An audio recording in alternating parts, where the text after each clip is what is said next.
Thanks for joining us for another Kickstarter conniption. Today we're doing an overview of the game Cakes. And as always, we want you to be aware that our Kickstarter overview videos are sponsored in part by our Kickstarter backers and by the creators of this game.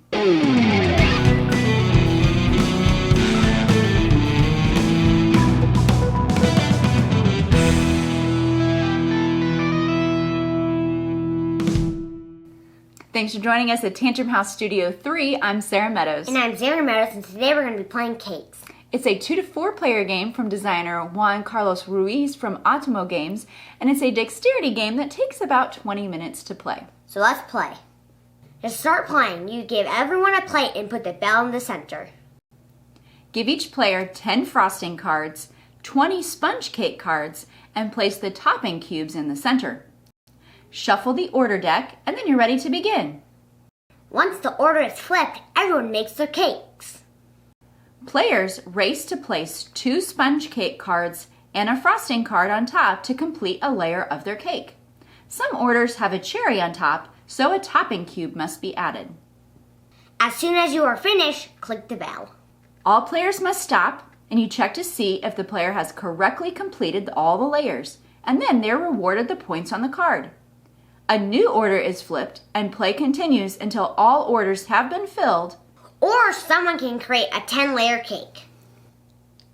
Cakes is a simple dexterity game for 2 to 4 players where you are racing to try and fulfill those order cards.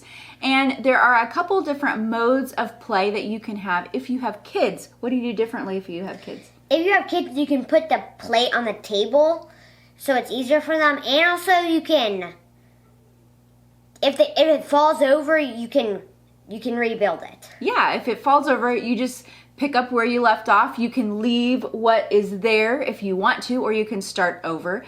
So there's 2 different win conditions. One is if you just finish all the order cards in the deck. What's the other one, Xander? And if someone gets a cake to 10 pieces. Oh, 10 layers high, which is difficult to do, but we have done it before. So that can even out the playing field, having the kids just play on the table. You could also play with all the adults playing on the table as well if you weren't, if your kids are a little older.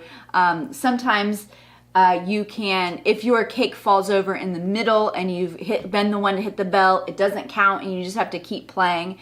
We've had that happen where you hit the bell and you moving around, you bump your cake and it falls over. But that's okay. You just keep playing when that happens. Also, everyone has to stop when you check to see if that player has actually completed the correct number of layers. When you do, everyone else who has portions of a layer will have to take those off, and then once you start up again, then you can rebuild as you go.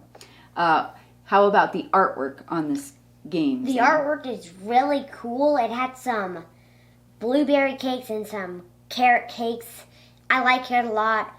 I think that I like how they have like the siding pieces for the cake. I like that a lot. The sponge pieces are different as well. So there's lots of different types of cakes that you can build all stacked up very tall. Yes. Yeah, so this looks like something you are interested in. You can check out Cakes from the designers here from Automo Games. And then thank you again for checking out our videos here and subscribing to Tantrum House. Did you hit play, Dad? I did. It's recording. Okay. Woo! Woo! Woo! It's possible if you don't wobble. Okay, I'm not gonna wobble. Or not breathing!